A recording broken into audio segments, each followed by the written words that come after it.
there's the firing pin.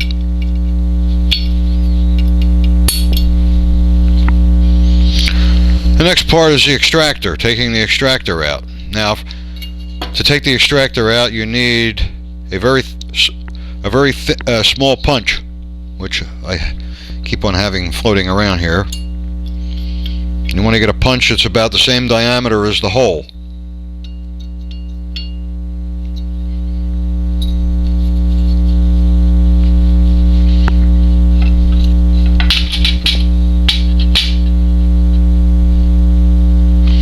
And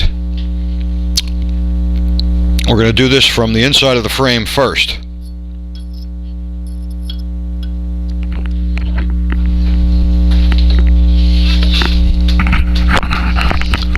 This is something I made for my reloading to hold all the shell cases.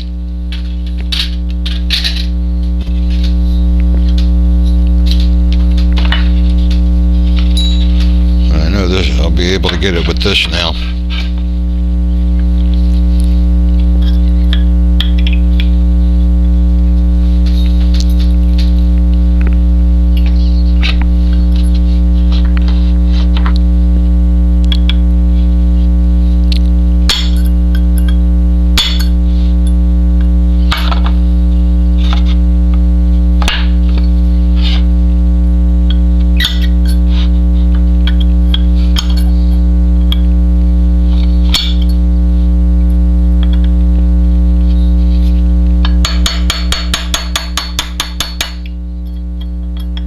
It's just a matter of getting the pin started. Okay, now the pin is started. Now what's going to happen is, see the pin's starting to come out now. There's a spring that holds this in, but it's not going to go flying when this pin comes out.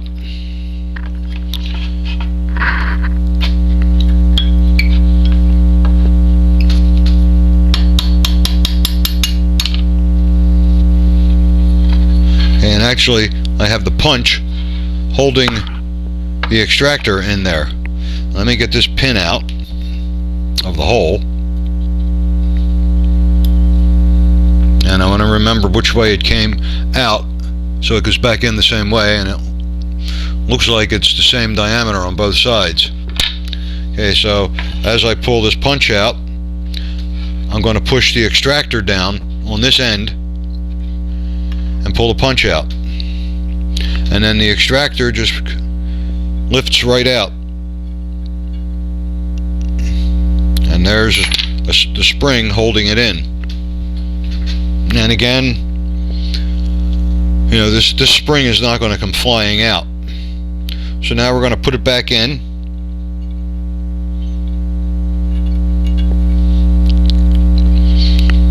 We're going to put it back together. But we're going to start the pin in the hole first.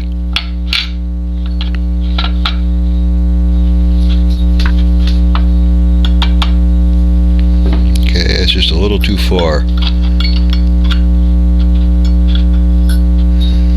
Okay, I'm going to put the extractor back in here.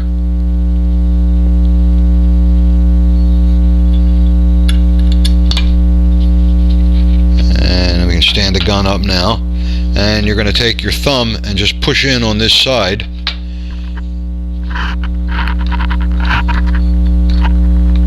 Make sure everything's lined up and get the pin started. And now that the pin's started, the extractor's not going to come out.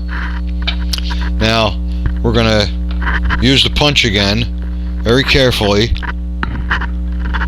to push this pin in. The hammer, because again I don't want to scratch this gun because it's got a beautiful finish.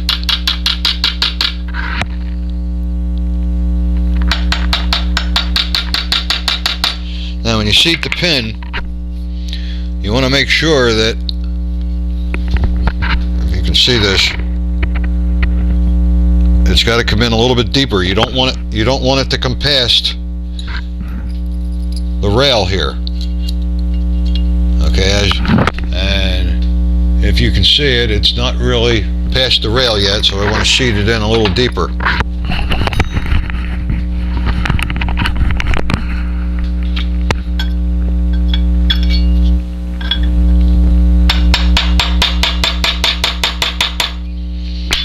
what you can do is see it's,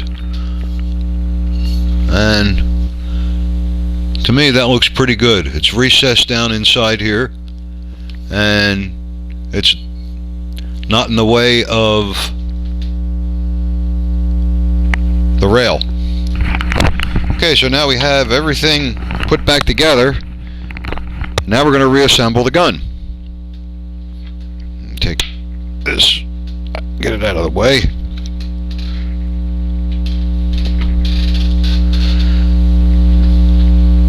Okay, so we start with a slide at the barrel. Take the barrel link, make sure it's forward, put the barrel into the gun, make sure it's aligned properly.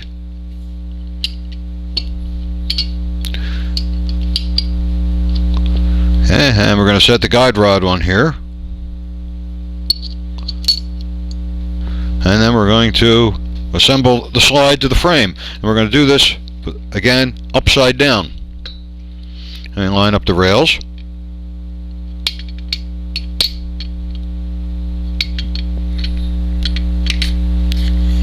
Okay, now at this point the gun's not going to move, the slide's not going to go any further because we have this pin sticking up here.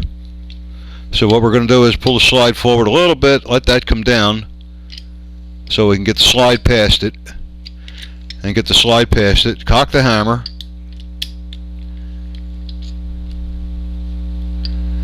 and bring the slide back so it lines up with the disconnect slot, which I didn't do. That's the slide lock. This is the disconnect slot right here, the smaller one.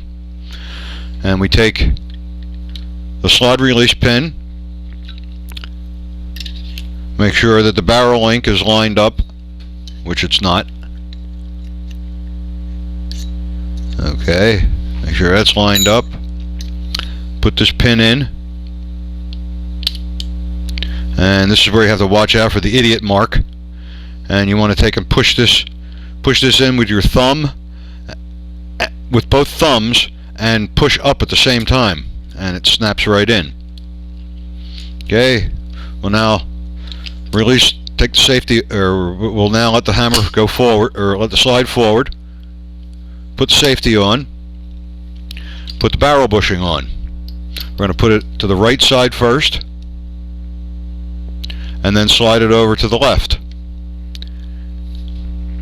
Okay, we're going to put the spring onto the guide rod, and then take the plunger, the spring plunger here, push this in. Now again, you're going to be against spring tension here, so be careful that this doesn't go flying, because it will go flying. Push it in, get everything lined up, turn the barrel bushing, and the gun is now reassembled.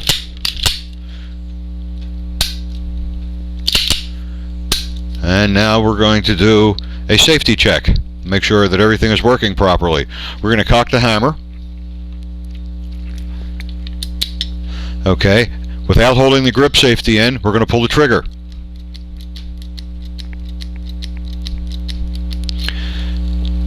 The gun should not fire. Okay, now we're going to put the safety on, push in the grip safety, and pull the trigger. The gun should not fire. We're going to take the safety off, push in the grip safety, pull the trigger. And one last step to make sure that everything is working right is we're going to do what's called the pencil test. But I got to go get a pencil.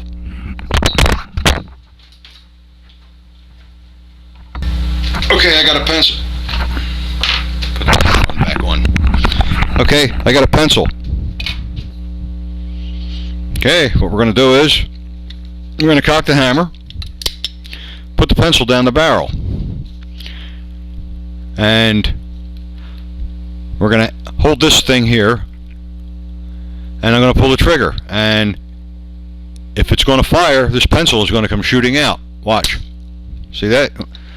That was fast. You want to see it again?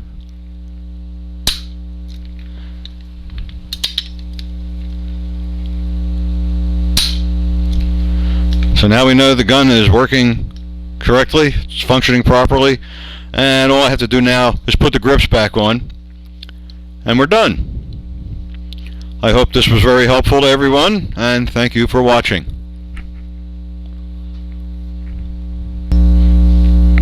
Okay, now I have the grips back on, and as you can see, everything is nice and pretty. I love these grips. I love the night sights on the gun, and I also love the accuracy. I just have to show you this target. I shot this with this gun at 25 yards. I think that's pretty good for accuracy. Of course, you always get the one flyer. You always get the one that has to go outside of the black in the bullseye. But regardless, this is a great gun. I love it. It's one of many of my 1911s, but it's now my favorite 1911. And I hope that this video has been helpful to you. And good shooting.